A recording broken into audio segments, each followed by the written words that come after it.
जय हिंद दोस्तों, स्वागत है एक बार फिर से आपका द राइट क्लासेस में। इस तैयारी के क्रम में आज हम लोग बात करेंगे एक नए विषय के बारे में, जिस विषय का नाम है पॉलिटी। और उस पॉलिटी में भी सबसे पहले हम लोग बात करेंगे संविधान सभा के बारे में। ठीक है दोस्तों, संविधान सभा के बारे में बात करने से पहले संविधान सभा के पूरे बैकग्राउंड का देखेंगे कि कैसे उसका बेसिक संविधान सभा का विकास हुआ, विकास क्रम क्या है, कैसे कैसे कहाँ से क्या क्या तथ्य निकले, ये सारा चीज़ हम लोग देखेंगे। ठीक है दोस्तों, तो आइए शुरू करते हैं। सबसे बात है सन 1934 ईस्वी की। 1934 ईस्वी की बात है। एक नेता हुआ करते थे M.N. राय नाम के, M.N. राय। ठीक है, M.N. राय नाम के एक नेता हुआ करते थे, जो कि क्या थे, ये एक वामपंथी नेता थे। क्या थे? वामपंथी नेता थे। ठीक है, ये क्या थे? वामपंथी नेता थे। इन्होंने क्या किया, सबसे पहले भारत के संविधान सभा का निर्माण का पहला विचार रखा। ठीक है, क्या किया इन्होंने? पहला विचार इन्हीं ने रखा था संविधान सभा के निर्माण करने का। ठीक है, फिर क्या हुआ, आगे बढ़ते हुए सन 1938 की बात है। सन 1938 ईस्वी की बात है। इनके बातों को आगे बढ़ाते हुए कांग्रेस के थे डॉक्टर पंडित जवाहरलाल नेहरू, पंडित जवाहरलाल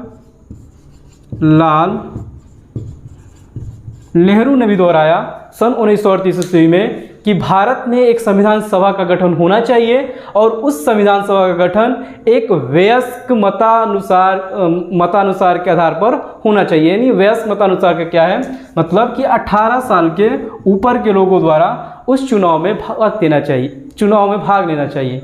किस चुनाव में? तो संविधान सभा के गठन का जो चुनाव होगा उसमें वयस्क मताधिकार के आधार पर चुनाव होना चाहिए। ठीक है दोस्तों, ये बात हुआ। इनकी बातों को आगे बढ़ाते हुए सबसे पहले 1934 में M.N. रॉय जी ने विचार रखा कि एक संविधान सभा का गठन होना चाहिए। फिर इन्हीं के बातों को 1938 में पंडित जवाहरलाल नेहरू, कांग्रेस के जो थे, उन्होंने भी इस बात को आगे बढ़ाया कि संविधान सभा का गठन होना चाहिए, और वो संविधान सभा का गठन एक वयस्क मताधिकार के आधार पर होना चाहिए। ठीक है, इतना सारा बात होते हुए बात आता है 8 अगस्त 1940 की। अगर दोस्तों आप इसका स्क्रीनशॉट लेना चाहें तो एक बार ले सकते हैं। बात आता है सन 1940 में, 8 अगस्त 1940। ठीक है, बात आती है 8 अगस्त 1940 ईस्वी। भारत में वायसराय थे लिन लिथगो। ठीक है, भारत में वायसराय थे लिन लिथगो। ठीक है, उन्होंने क्या किया, एक संविधान सभा के गठन के लिए क्या किया, एक आश्वासन दिया। ठीक है, वायसराय जो थे ये लिन लिथगो, कब? 8 अगस्त 1940 ईस्वी को। 1940 ईस्वी को जो वायसराय भारत में थे लिन लिथगो, उन्होंने भारत के जो लोग थे, जैसे कांग्रेस डिमांड कर रही थी संविधान सभा के निर्माण के लिए, M.N. राय जी डिमांड कर रहे थे संविधान सभा के लिए, ऐसे बहुत जो उस समय के दल थे वो संविधान सभा के गठन का निर्माण के लिए मांग कर रहे थे। तो क्या किया, सन 8 अगस्त 1940 में जो भारत में वायसराय थे लिन लिथगो ने, इन्होंने एक आश्वासन दिया। इन्होंने क्या किया, एक आश्वासन पास किया कि ठीक है, हम आपके लिए क्या करेंगे, एक संविधान सभा का गठन कर देंगे। ठीक है, इसके लिए क्या कहा कि ठीक है, हम आप लोगों के लिए एक संविधान सभा का गठन कर देंगे। ठीक है, आश्वासन दिया कि हम ठीक है आप लोगों के लिए एक संविधान सभा का गठन कर देंगे, जिसको कि उस आश्वासन का जो प्रस्ताव आया था, उस प्रस्ताव को कहते हैं अगस्त प्रस्ताव। ठीक है, अगस्त प्रस्ताव। ठीक है, अगस्त प्रस्ताव के नाम से उसको जाना जाता है। ठीक है, फिर इससे आगे बढ़ते हुए क्या हुआ, इससे जब आगे बढ़ते हैं तो एक और प्रस्ताव आता है। वो प्रस्ताव था क्रिप्स प्रस्ताव। ठीक है, वो प्रस्ताव क्या था? क्रिप्स प्रस्ताव। ठीक है, क्रिप्स प्रस्ताव आया। ठीक है, कब आया? कब लाया गया? मार्च 1942 में। मार्च 1942 में क्रिप्स प्रस्ताव आया। किसके द्वारा आया? तो ये ब्रिटेन के जो प्रधानमंत्री थे उस समय के, ब्रिटेन के प्रधानमंत्री विंस्टन चर्चिल के द्वारा पास लाया गया था। विंस्टन चर्चिल, ठीक है, विंस्टन चर्चिल के द्वारा यह प्रस्ताव लाया गया था। और इसमें क्या किया गया था, उन्होंने घोषणा की थी इसमें भी कि ठीक है युद्ध जो हो रहा है, जो आपको याद होगा कि ये समय क्रम जो है 1940 1942, ये जो समय क्रम आप देख रहे हैं, ये समय क्रम क्या है, सेकेंड वर्ल्ड वॉर का टाइम है। ठीक है, विश्व में वर्ल्ड वॉर चल रहा था, इंडिया में भी जाहिर सी बात है कि इंडिया में उससे अछूता नहीं था। तो क्या किया, जो ये ब्रिटेन के प्रधानमंत्री थे, क्योंकि विश्व युद्ध में इंग्लैंड भी था और विंस्टन जो चाहते थे कि भारत की भी सेना या भारत के लोग भी क्या उस वर्ल्ड वॉर में शामिल हो। ठीक है, इसलिए उन्होंने क्या किया, एक आश्वासन पास किया कि ठीक है हम आपके बात को मानते हैं, एक संविधान सभा का गठन करेंगे। ठीक है, लेकिन कब, युद्ध के बाद। ठीक है, और यही बात क्या हुआ, कांग्रेस के लोगों को और मुस्लिम लीग के लोगों को क्या हुआ, पसंद नहीं आई। उन्होंने कहा कि ये जो संविधान सभा का गठन की बात है, ये युद्ध के बाद क्यों, ये गठन अभी क्यों नहीं। और इस बात को कहते हुए इन्होंने इस क्रिप्स प्रस्ताव को मानने से अस्वीकार कर दिया। इन्होंने उसको रिजेक्ट कर दिया कि नहीं, हमें यह प्रस्ताव मंजूर नहीं है। क्यों, क्योंकि विश्व का ऐसे बहुत सारे हो चुके थे, हो सकता है विश्व युद्ध के बाद आप ये मना कर सकते थे, आप उनका काम निकलने के बाद मना कर सकते थे। इसलिए क्या हुआ, कांग्रेस और मुस्लिम लीग के लोगों ने इस क्रिप्स प्रस्ताव को, जो कि विंस्टन चर्चिल के द्वारा, जो कि इंग्लैंड के प्रधानमंत्री थे, लाए थे, इन्होंने रिजेक्ट कर दिया। ठीक है, समय बीतता गया, बात आती है 26 जुलाई 1945 की। ठीक है, समय बीतता गया, बात आती है 26 जुलाई 1945 की। 26 जुलाई 1945 ईस्वी की बात आती है। ठीक है, इंग्लैंड में निज़ाम बदला, इंग्लैंड का शासन बदला और नए प्रधानमंत्री चुन के आए वहाँ पे क्लीमेंट एटली, नए प्रधानमंत्री वहाँ पे चुन के आए, क्लीमेंट एटली। ठीक है, वहाँ पे नए प्रधानमंत्री चुन के आए, कौन, क्लीमेंट एटली। ठीक है, क्लीमेंट एटली जब वहाँ के प्रधानमंत्री बन के आए तो उन्होंने क्या किया, इस संविधान सभा गठन का बात अभी भी जो खत्म नहीं हुआ था, इस बात को आगे बढ़ाया और उन्होंने एक मिशन एक समिति भारत में भेजी जिसका नाम है कैबिनेट मिशन। ठीक है, जिसका नाम है कैबिनेट मिशन। ठीक है, कैबिनेट मिशन को भारत भेजा। ये कैबिनेट मिशन भारत में कब आया, ये कैबिनेट मिशन 24 मार्च 1946 को, 24 मार्च 1946 ईस्वी को भारत आया। ठीक है, क्या किया, ये कैबिनेट मिशन 24 मार्च 1946 को भारत में आया और इसने क्या किया, भारत में संविधान सभा के निर्माण का मंजूरी दे दिया। संविधान सभा के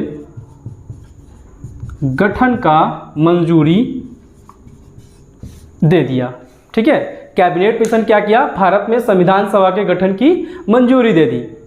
ठीक है, परंतु इसमें एक शर्त भी लगा दिया गया कि ठीक है हम संविधान सभा का गठन करेंगे, परंतु जो कांग्रेस की मांग थी कि वयस्क मताधिकार के आधार पर ये चुनाव ये गठन होगा, इस बात को कैबिनेट मिशन ने मानने से इनकार कर दिया। ठीक है, इस बात को कैबिनेट मिशन ने मानने से इनकार कर दिया और क्या हुआ कि अप्रत्यक्ष रूप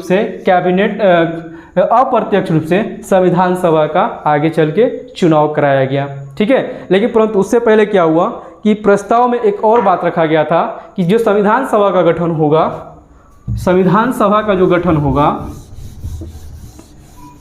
ठीक है, संविधान सभा का जो गठन होगा उसमें टोटल 389, ठीक है, कुल कितने, कुल 389 सीट रखे गए थे।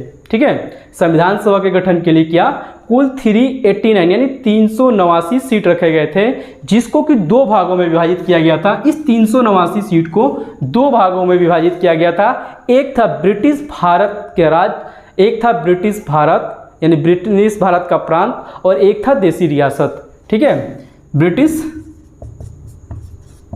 प्रांत, ठीक है, और एक था देसी रियासत, देसी रियासत।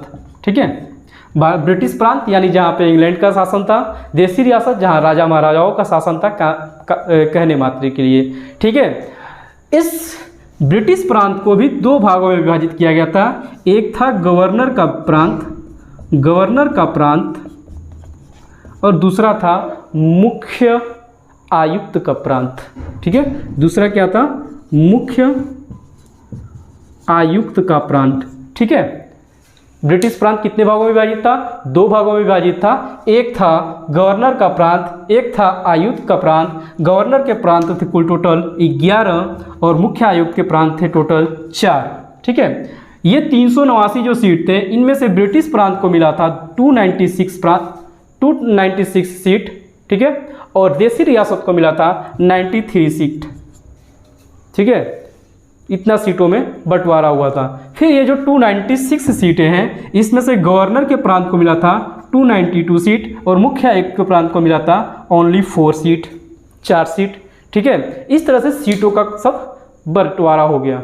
ठीक है, और कैबिनेट मिशन ने इसमें क्या किया, एक और बात को शामिल किया और उसने क्या कहा कि ब्रिटिश प्रांतों का जो सीटों का निर्धारण होगा वो क्या होगा? 3 प्रमुख समुदाय, उस समय के जो 3 प्रमुख समुदाय थे, ये जो ब्रिटिश प्रांत थे, इनके सीटों का निर्धारण जो क्या होगा, उस समय के 3 प्रमुख समुदाय कौन कौन से? मुस्लिम, सिख और सामान्य में हिंदू और बाकी जितने भी धर्म आते हैं सब उसमें शामिल थे। ठीक है, इन सीटों का बंटवारा इन 3 मुख्य समुदायों में किया गया और क्या कैसे किया गया? उनकी जनसंख्या के आधार पर किया गया। ठीक है, उनकी जनसंख्या के आधार पे किया गया, ऐसा नहीं कि किसी को भी कितना भी सीट मिल गया। ठीक है, उनकी जनसंख्या जिसकी जितनी जनसंख्या थी उसको उतना सीट प्राप्त हुआ। ठीक है, और ये चुनाव कराया गया एकल संक्रमणीय मत के आधार पर, समानुपातिक प्रतिनिधित्व के आधार पर इस चुनाव को संपन्न कराया गया। ठीक है, और जो देसी रियासत थे, उन देसी रियासत के जो नुमाइंदे थे, जो प्रतिनिधि थे, उनका चुनाव उस रियासत के राजा के द्वारा क्या किया गया? संपन्न किया गया। ठीक है, इस तरीके से हम लोग कह सकते हैं कि संविधान सभा का गठन जो हुआ था, उसका जो चुनाव हुआ था, वह एक तरह से अप्रत्यक्ष तरीके से चुनाव हुआ था। क्यों? क्योंकि एक तरफ आप लोग देख रहे हैं कि चुनाव हो रहा है, एक तरफ देसी ब्रिटिश प्रांतों का, एक तरफ देख रहे हैं कि राजा महाराजा अपना प्रतिनिधि चुन के भेज रहे हैं। ठीक है, तो इस तरीके से कह सकते हैं कि एक अप्रत्यक्ष तरीके से चुनाव था और इसमें देसी रियासत और ब्रिटिश प्रांत दोनों के ही नुमाइंदे शामिल थे और इसमें 3 प्रमुख समुदायों मुस्लिम, सिख और सामान्य में हिंदू और अन्य जितने भी धर्म आते हैं वो सारे शामिल थे। ठीक है, आइए दोस्तों अब आगे बढ़ते हैं। इस क्रम में आगे बढ़ते हुए देखेंगे कि चुनाव जो संपन्न कराए गए थे, उस चुनाव में कैसे कैसे क्या क्या हुआ था। दोस्तों आगे बढ़ते हैं, अब देखते हैं, बात था जुलाई अगस्त 1946 की बात है। देश में चुनाव आयोजित कराया गया। ठीक है, देश में संविधान सभा के लिए चुनाव आयोजित कराया गया। ठीक है, किसके लिए? देसी रियासतों के लिए नहीं, सिर्फ ब्रिटिश प्रांतों के लिए। क्यों? क्योंकि देसी रियासत जो थे इस चुनाव में भाग लेने से मना कर दिए थे, बहिष्कार कर दिए थे। ठीक है, तो केवल ब्रिटिश प्रांतों के लिए चुनाव आयोजित कराया गया। ब्रिटिश प्रांत कितने थे? 296 थे। उन देश सीटों के लिए क्या किया गया? चुनाव आयोजित कराया गया और उस चुनाव का परिणाम जो निकल के आया वो एक तरह से आपको देखना चाहिए कि उस चुनाव का परिणाम क्या निकल के आया। उस चुनाव का परिणाम निकल के जो आया, उस चुनाव का परिणाम जो था उसमें 2 मुख्य पार्टियां थी, एक थी कांग्रेस और एक थी मुस्लिम लीग। ठीक है, एक थी कांग्रेस और एक थी मुस्लिम लीग। 296 में से जो कांग्रेस को मिला था सीट, वो सीटों की संख्या थी 208। कांग्रेस को जो सीट मिली थी वो थी 208 और मुस्लिम लीग जो थी, उस मुस्लिम लीग को जो सीट मिली थी वो था सिर्फ 73। ठीक है, 73 सीट मुस्लिम लीग को प्राप्त हुआ था और अन्य के खाते में 15 सीटें आई थी और भी जो छोटी छोटी पार्टियां थी उनके खाते में 15 सीटें आई थी। ठीक है दोस्तों, ये रहा चुनाव परिणाम। जुलाई अगस्त 1946 को चुनाव आयोजित कराया गया। उस चुनाव का परिणाम जो निकल के आया, उस चुनाव परिणाम में कांग्रेस को मिला था 208 सीट, मुस्लिम लीग को मिला था 73 सीट और अन्य के खाते में आया था 15 सीट। ठीक है दोस्तों, जब चुनाव संपन्न कराया गया, चुनाव खत्म हुआ, देश में संविधान सभा का गठन हुआ और उस संविधान सभा का गठन का पहला बैठक आते हैं, उसकी कार्यप्रणाली को देखते हैं कि जब संविधान सभा का गठन हो गया तो उसकी कार्यप्रणाली क्या थी। तो सबसे पहले कार्यप्रणाली में पहली बैठक आयोजित की गई, पहली बैठक आयोजित की गई। तो दोस्तों ये क्वेश्चन आपको एग्जाम में हमें हर बार पूछता है कि संविधान सभा का पहला बैठक कब आयोजित किया गया था। तो संविधान सभा का पहला बैठक 9 दिसंबर 1946 में आयोजित किया गया था। ठीक है, तो कब आयोजित किया गया था संविधान सभा का पहला बैठक? 9 दिसंबर 1946 ईस्वी को संविधान सभा का बैठक आयोजित किया गया था और इस बैठक में सिर्फ और सिर्फ 211 सदस्यों ने भाग लिया। अभी आप लोगों ने देखा कि 296 सीटों के चुनाव हुआ, तो संविधान सभा में पहली बैठक में सिर्फ 211 लोगों ने क्यों भाग लिया? तो दोस्तों आपको बता दें कि इस बैठक में मुस्लिम लीग ने आने से मना कर दिया। उसने पहली बैठक, संविधान सभा की पहली बैठक को बहिष्कार कर दिया क्योंकि उसका अलग पाकिस्तान का डिमांड था। इसलिए उसने क्या किया, संविधान सभा की पहली बैठक का बहिष्कार किया और केवल 211 सदस्यों ने ही क्या किया, इस पहली बैठक में शामिल हुए। ठीक है, जब पहली संविधान सभा की बैठक हुई तो दोस्तों आप जैसे आज के समय में देखेंगे कि जब संसद का चुनाव होता है, जब 2019 में चुनाव हुआ था जिससे बीजेपी जीत के आई थी, उसमें आप देखे थे कि सबसे पहले क्या होता है, एक प्रोटेम स्पीकर की नियुक्ति होती है। प्रोटेम स्पीकर की नियुक्ति होती है।